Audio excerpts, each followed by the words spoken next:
آپ دیکھیں کہ یورپ میں، امریکہ میں آپ گرجوں کے باہر سٹال لگا سکتے ہیں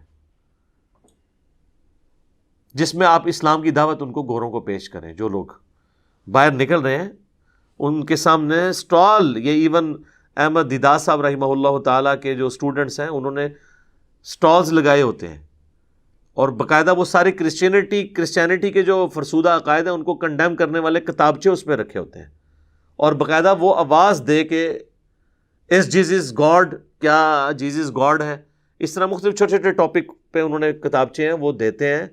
اور کبھی کسی گرجے والے نے ان کو نہیں کہا کہ یہاں سے اپنا سٹال اٹھاؤ.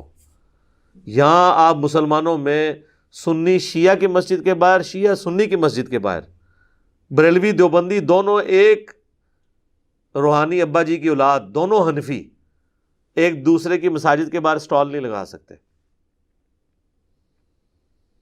اہل حدیث ان کے باہر نہیں لگا سکتے، یہ اہل حدیث کے باہر نہیں لگا سکتے. میں آپ کو بتا رہا ہوں ٹالرنس ادھر کیا ہے. غیر مسلم کو تو چھوڑ دیں، وہ تو اتنی ٹالرنس رکھتے ہیں اس حوالے سے. احکام شریعت میں اعلیٰ حضرت نے تو لکھا ہے کہ وہابیوں کی نہ نماز ہے، نہ ان کی اذان ہے، نہ ان کی مسجدیں مساجد ہیں.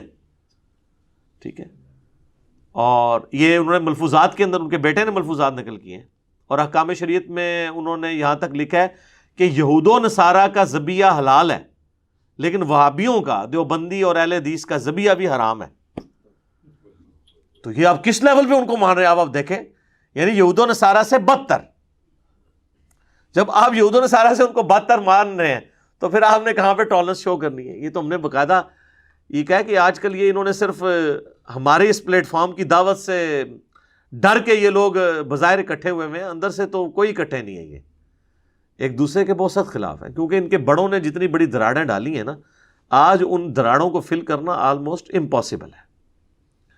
اب دیکھیں نا، جب اعلیٰ حضرت نے حسام الحرمین میں 1905 میں کتاب لکھ کے، حرمین کی تلوار اس کتاب کا نام رکھ کے، آلموسٹ 4 علماء دیوبند اور 5واں غلام احمد قادیانی دجال، ان کو کافر ڈکلیئر کیا، اور اس کو کنکلوڈ کرتے ہوئے لکھا کہ ان کے کفر میں شک کرنے والا بھی کافر، یعنی تمام دیوبندی کافر. ان کو شک نہیں، ان کو تو یقین ہے کہ ان کے بزرگوں نے کفر نہیں کیا، اور لکھا کہ اجماع ہے. اس کے جواب میں 1906 میں حسام الحرمین کے جواب میں المہند علی المفند لکھی خلیل احمد سہارنپوری نے. اس میں انہوں نے ایک تو کتاب کا نام ہی آپ دیکھ لیں، ہند کی تلوار ایک سٹھیائے ہوئے بابے کے اوپر، احمد صاحب بریلوی صاحب. اور اس میں لکھا کہ احمد صاحب بریلوی اور ان کی پوری جماعت ایک شیطانی لشکر ہے جو ہم علماء دیوبند رضی اللہ عنہم، 14ویں صدی کے علماء کو رضی اللہ عنہم کہا، پر حملہ آور ہو گئے ہیں.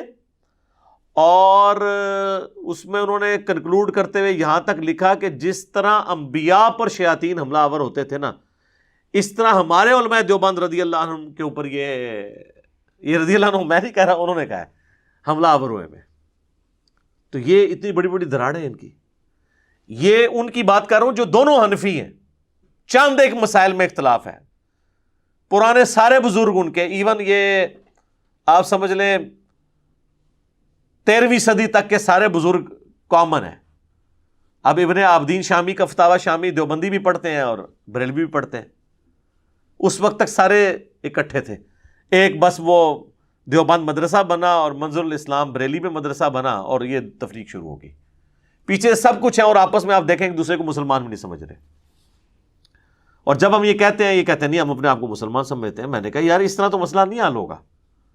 آپ یہ کہیں کہ ہمارے جو مخالف فرقہ جو عقیدے رکھتا ہے اور جو ان کے بزرگوں نے ان کو عقیدے بتائے ہیں، یہ انہی عقیدوں کے ساتھ اگر دنیا سے چلے گئے تو ایک نہ ایک دن اپنا عذاب بھگت کے جنت میں چلے جائیں گے، تو پھر مانیں گے نا.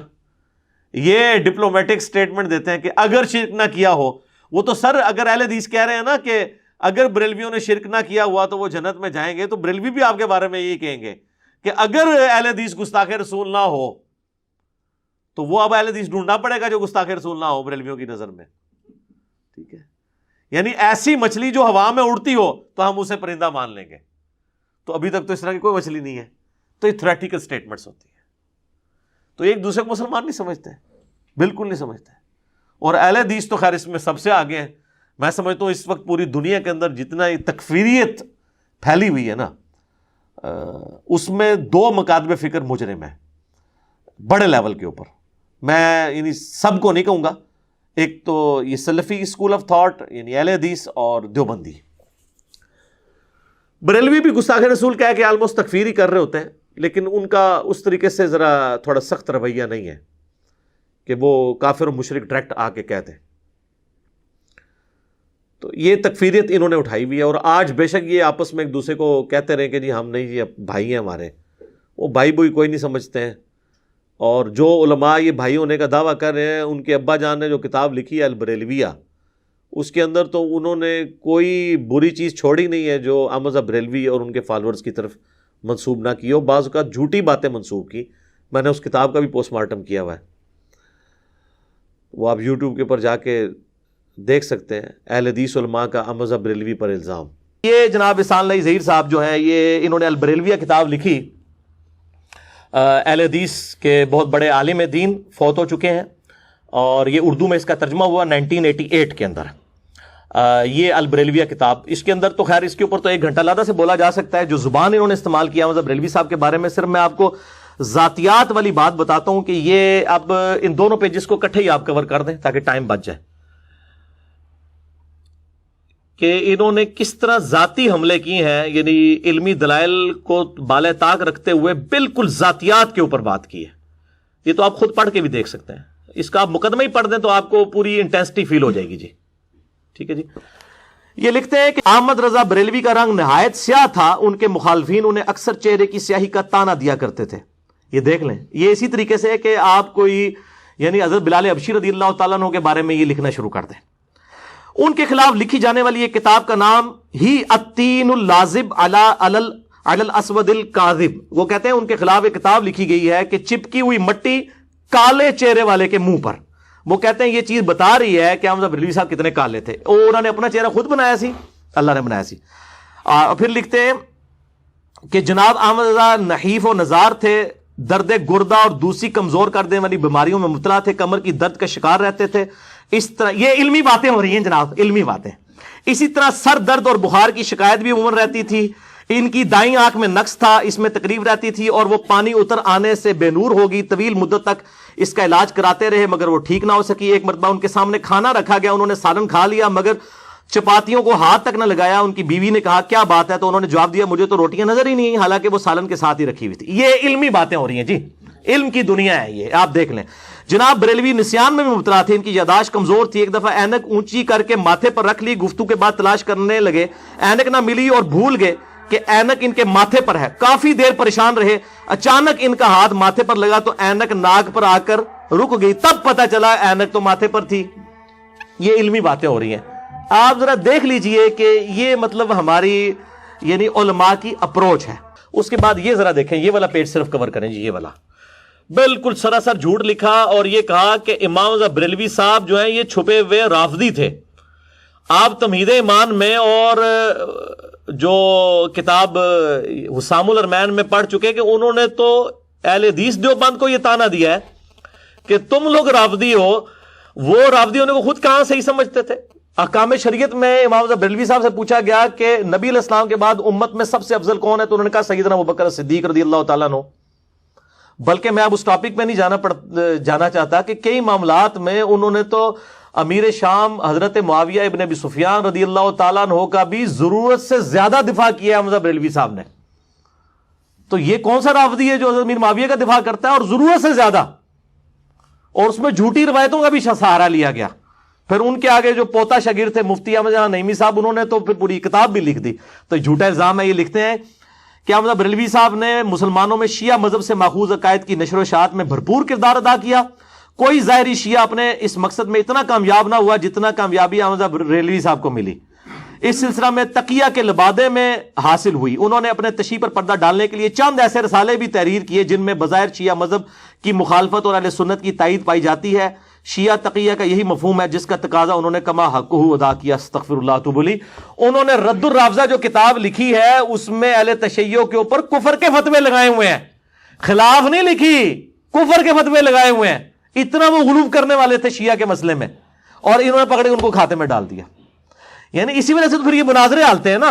شوکت سیالوی صاحب کا 2004 میں مناظرہ ہوا طالب الرحمان شاہ صاحب کے ساتھ. وہ تو ایک حالیہ مناظرہ ہے نا 2009-10 کے اندر جو مفتی حنیف قریشی صاحب کے ساتھ ہوا, اس میں تو جو کچھ ہوا ان کے ساتھ ہوا.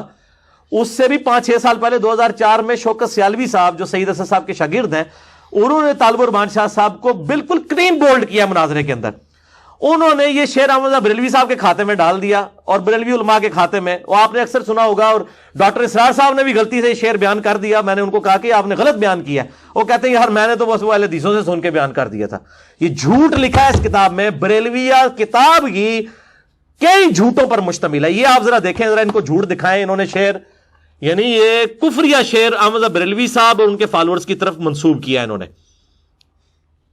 اور اس کی وجہ سے شوکت سیالوی صاحب سے طالب الرحمان شاہ صاحب کو مناظرے میں 40 منٹ تک انہوں نے کہا شاہ صاحب میں مناظرہ چھوڑ دیں گا, تسی یہ شعر ساڑی کتاب تو کٹ کے دسو, یہ تو کفری شعر ہے, ہم تو مانتے ہی نہیں اس کو. وہی جو مستوی عرش تھا خدا ہو کر اتر پڑا مدینے میں مصطفیٰ ہو کر, ولیعوذ باللہ تعالی. یہ اکثر اہل حدیث کوٹ کر رہے ہوتے ہیں, توصیف راہدی صاحب بھی, باقی علماء بھی. یہ شعر کسی کتاب کے اندر موجود ہی نہیں ہے احمد بریلوی صاحب کی, نہ ان کے کسی اتھینٹک عالم دین کی. پھر تذکرۃ الغوثیہ سے اشعار پیش کیے. انہوں نے کہا کہ احمد بریلوی صاحب تو فتاوی رضویہ میں لکھ گئے ہیں کہ تذکرۃ الغوثیہ کتاب شرک کا پلندہ ہے, اس کی خرید و فروخت حرام ہے, اسے گھر میں رکھنا حرام ہے, اور آپ اس کتاب کی کفریات احمد بریلوی صاحب کے کھاتے میں ڈال رہے ہیں. لیکن جب بندہ مطلب ایک اتر آئے مخالفت میں تو اس کا کوئی علاج نہیں ہے. اللہ تعالیٰ سے دعا ہے جو حق بات میں نے کہی اللہ تعالیٰ ہمارے دلوں میں راسخ فرمائے. اگر جذبات میں میرے منہ سے کوئی غلط بات نکل گئی اللہ تعالیٰ ہمارے دلوں سے ہی معاف کر دے. ہمیں کتاب و سنت کی تعلیمات پر عمل کر کے دوسرے بھائیوں تک پہنچانے کی توفیق عطا فرمائے. سبحانک اللہم و بحمدک اشہد ان لا الہ الا انت استغفرک و اتوب الیک وما علینا الا البلاغ المبین. جزاکم اللہ خیرا.